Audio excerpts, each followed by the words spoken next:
Ìṣèlú ti dáyé ọjọ́ pẹ́. Ìfàǹfà tí ń ṣẹlẹ̀ láàrin olóṣèlú ilẹ̀ ta sí ìjọba àwarawa ní ìṣàtọ́kọ̀ ẹni jáwé olúborí. Ẹni ìbò ẹ̀ pọ̀ lápọ̀jù ni ó gbàjọba ọdún 4 democracy.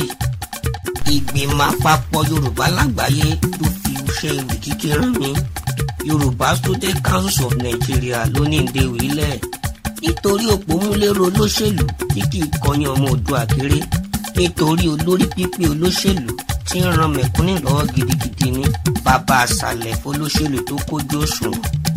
Ká ní igi àràbà ńlá tí ò ṣe fojú tẹ́ńbẹ́lú. Ta ló lówó ọlọ́rọ̀ tí ń fi tọrẹ.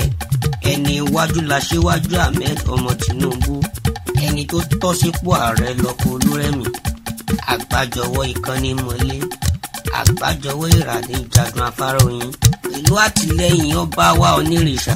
Àrólé Oòduà Ògúnwùsì ẹni ìtàn.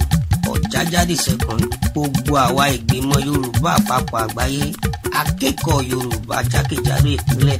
Yorùbá Student Council of Nigeria. Ọmọlúwàbí ilẹ̀ káàárọ̀ oòjíire. Àti gbìmọ̀pọ̀ láti ṣàtìlẹ́yìn fáṣíwájú. Ẹni mọ̀nà látẹ̀lé la fi gbà fún Jagaban. Bí a bá wò ṣèjọba àgbà òṣèlú yìí látẹ̀yìnwá. Tí a wo iṣẹ́ ribiribi tó gbé ṣe gẹ́gẹ́ bí gómìnà. Tí a tún wòrò omi olóṣèlú tó kójú tí ń jó lórí omi. Tó jẹ́ pé Jagaban ló nílùú nísàlẹ̀ odò. Ìrírí bàbá ọgbọ́n. Ẹjẹ́ agbáfo olóṣèlú tó ní ìrírí tó jọjú. Ọkọ Olúrẹ̀mí yẹ ní ààrẹ fún ìgbé ayé rọrùn.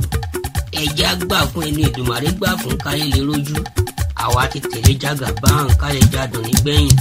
Gbogbo ẹgbẹ́ akẹ́kọ̀ọ́ Nàìjíríà tí ń ṣàtìlẹ́yìn fáṣíwájú tún ní ìfọwọ́sowọ́pọ̀ fún Comrade Farouk Lawal alias Faki láti di ààrẹ National Association of Nigerian Students tuntun.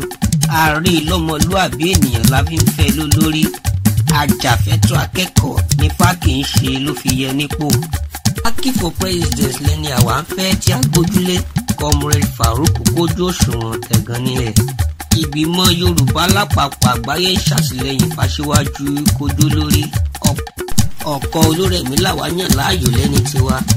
Ìgbìmọ̀ akẹ́kọ̀ọ́ àgbáyé tí ń ṣàtìlẹ́yìn fún Faki láti jó lórí. Ààrẹ lẹ́ni mọ akẹ́kọ̀ọ́ fẹ́ ló fi yẹ lẹ́ni àǹtẹ̀lì. Faki for now president.